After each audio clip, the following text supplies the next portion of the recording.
Հիմա այս մարտը անամոտաբար ամսի 28-ին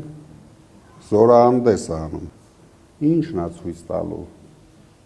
որ 3 պատերազմ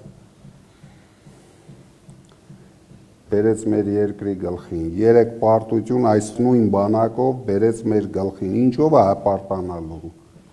իր պաշտպանության նախարարով է հպարտանալու, թե ինչն է իր հպարտության առարկան, ասենք մի երկու հատ, են էլ չեմ էլ հավատում, որ ինքը կարա նորմալ զենք առած լինի, ու այսինքն ցույց տվեցիք, հետո հենց պատերազմ սկսավ, այդ զենքերը սենց հանձնում են Ալիևին,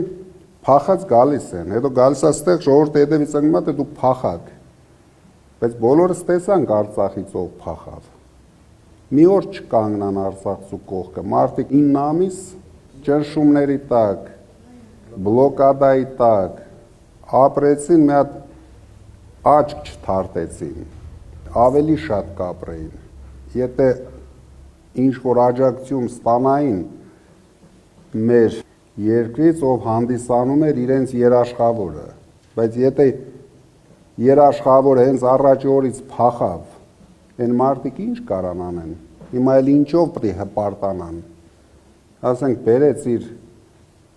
անձնական ռագատկեն ցույց տվեց, որ ինքը փոքր ժամանակ ռագատկա է ունեցել հետո, մարդկանց ոնց է համոզելու, որ դուք անվտանգության մեջ եք,